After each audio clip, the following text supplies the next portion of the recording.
Friday, March 22, 2024.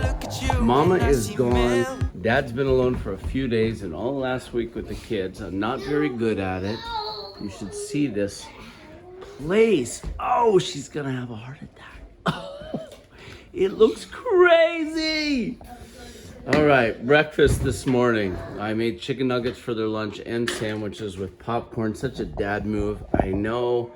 Breakfast was yogurt, bacon, and donuts. I know. I don't want to hear it if you're viewing it and go like, that's not really healthy. I'm trying to keep the house clean. I'm trying to keep the baby clean. The baby I haven't changed in over 24 hours. Her hair looks crazy. Look at that human. Oh my goodness. Emmett's pulling up. Kind of a normal day. He's here at 7. He's not getting in until 7:16, so that means Kylie's rushed. A messy bathroom. I won't go in there because Judah went to the bathroom so big last night it won't flush down there. This is our life. What's wrong? He took some of my toothpaste. Second, he put on his toothpaste. Okay, so just brush your teeth. Just brush your teeth just with your toothbrush. No toothpaste, okay? That's kind of what it's like. Everyone gather here. We're in the middle. I'm not saying it's organized. I'm not saying it looks pretty. All right, circle, please. We're missing half of them. Hattie, where are you?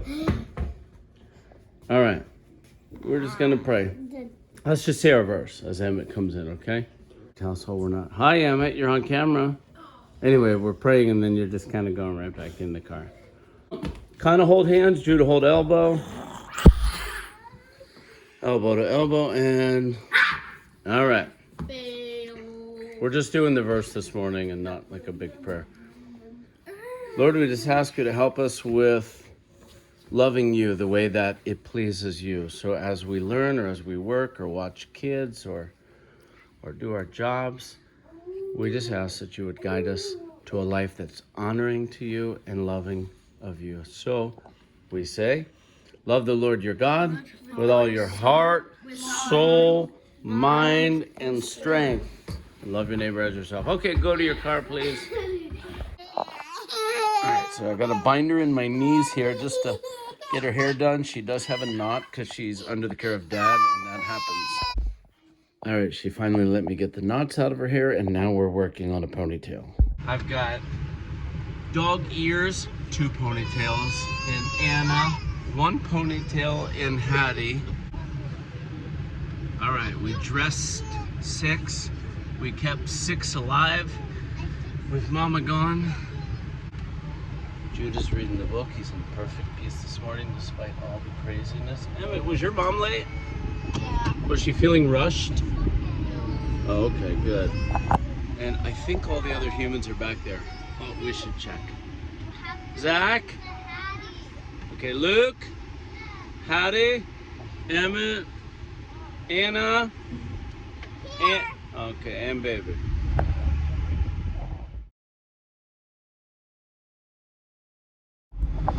Yeah, right. We're almost at the school. It's a week at school called Week of Jubilee or Spring Jubilee, and so they do a lot of competitions. Judah, you're in the finals in chess. And checkers, and he brought his special chess set for the finals. He's going against Ryan, right? Mr. Competition class. All right, Zach, what did you do for Spring Jubilee? We did chess. There's my father. But how did you place? Oh, I got first place in checkers, first place in chess. First in checkers, And first in I never chess. got in the second, so I got second in checkers. Checkers. He says he's never gotten a second, so he let the other kid win so he can get a second. Me and Judah might be on the same page. I don't believe it. It's beautiful. Hi, Sophie. It's a beautiful day today. It's cold. First in chess because 7 degrees. And we're coming into Watertown down the hill, but it is sunny and beautiful. There he goes. So I always walk 1 kid to class. Hi, Judah. Ciao, see you. And today, all right, so we're on our way home. You might say, well, I see a boy in the car. I thought he was supposed to go to school. This is also pretty typical, maybe irresponsible. Once in a while we just pick a kid, and if we feel like the Lord's saying, you know what, they really want some time with you today. Like Luke, we're about to pull up to school, and I said, Luke, do you have anything important at school? And he had already done most of his stuff for the week. And so we decided to keep him. So he's not going to school. Everyone else got dropped off, and we're planning a day, which is, maybe it'll end up in this video. We're going to go play basketball at the YMCA. Then we're going to go get lunch at McDonald's. Then we're going to go to the pool and the swim splash pad at the YMCA.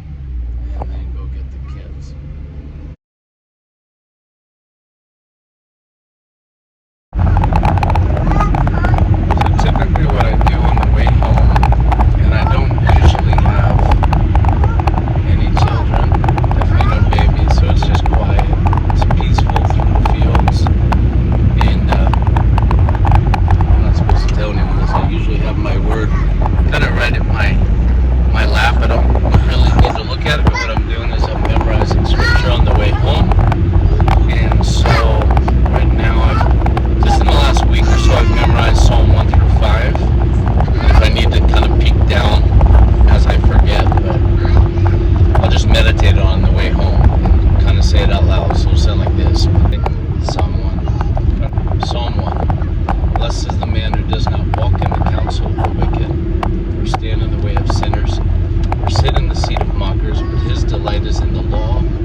Answer me when I call to you, O my righteous God. Give me relief from my distress. Be merciful to me and hear my prayer. How long, O men, will you turn my glory into shame? How long will you love delusions and seek false gods? Know that the Lord has set apart the godly for himself. The Lord will answer when I call to him. In your anger, do not sin. When you are on your bed, search your hearts and be silent. Offer right sacrifices and trust in the Lord. For you have given my heart greater joy than when their grain and new wine abound. Therefore I will lie down and sleep in peace. For you, O Lord, make me dwell in safety. Psalm 4. And I kind of move on to Psalm 5. Just a little space in between.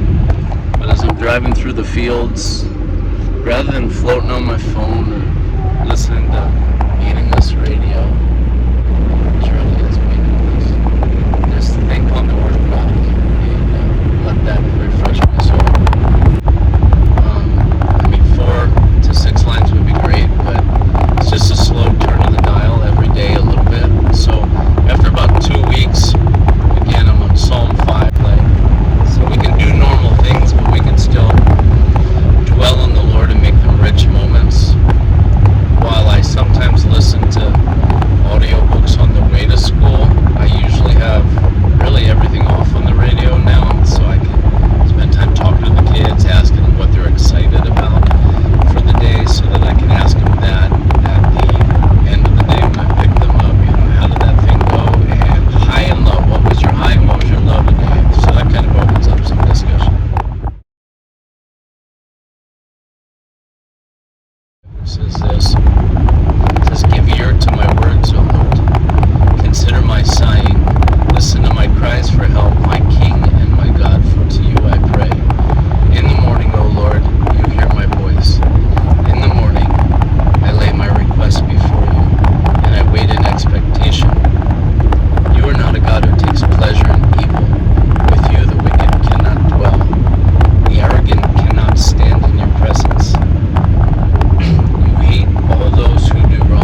extra line for today that I didn't have yesterday. Declare them guilty, O Lord. Let their intrigues be their downfall.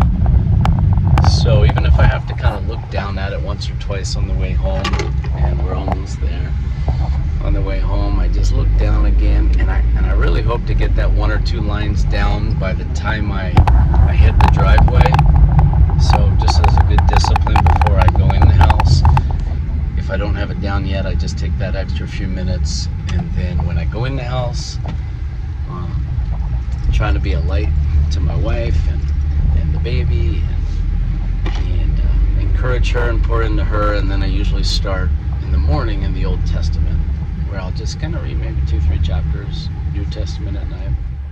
So it doesn't seem like a big spiritual discipline, but water. One of the things that I have in my hand as I get the kids out the door and ready for school is a big jug of water. So this is like a 50 ouncer. I fill it up, I put a little flavor there. And we leave the house at 7:30. I leave with a full bottle, and it's always my intention to drink a full one before we get to school at 8.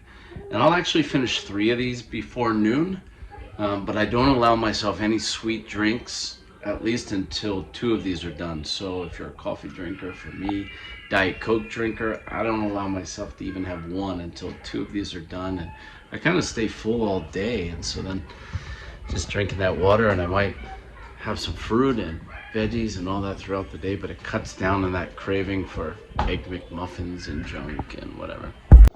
Look. So now we're home, but since Katie's away, where normally I would just, yeah, honey, where normally I'd come in, I want to catch up with my wife and talk to her about good things.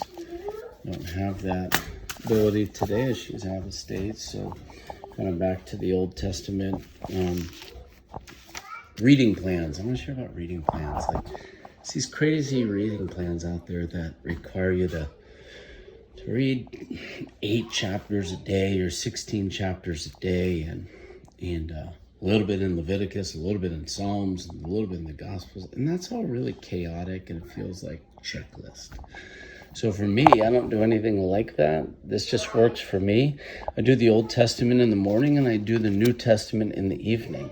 I get to pick the book that I go through, and when I finish that book, for example, like right now I'm in 2 Chronicles, and so as I finish 2 Chronicles, if I'm done, I go to whatever book I want to next that I know is going to speak to where I am. And same thing at night. So right now I'm in 2 Corinthians at nighttime. I also read at my own pace. I don't feel like I have to complete 4 chapters or 6 chapters just to do it. I just stop and I think on it. Some days I might read 4 chapters. Some days I might read 1. It's just kind of a slow turning of the dial where it's more about getting it in you than it is about getting it done. And so that works for me. Maybe it works for others. Old Testament in the morning, New Testament at night. At your own pace, pick your own books. And really, I'll go through the Bible quickly at that rate. It's not regimented. And as time permits, if I've got a little time before I go into work, which I'm not rushing to get into work, might go for a walk, especially if the weather's decent. And it's gonna maybe aim for 1.5 miles, 2 miles. Even a mile is fine. But gonna take a cruise. Maybe again listen to the audiobook, or maybe it's just some silence. But just sit in the peace of God. Just take some quiet time. No rush, no hurry. It's a beautiful life, yeah, yeah. All for the better, all for good, all for the better, all for you, all for the better, all for you, you.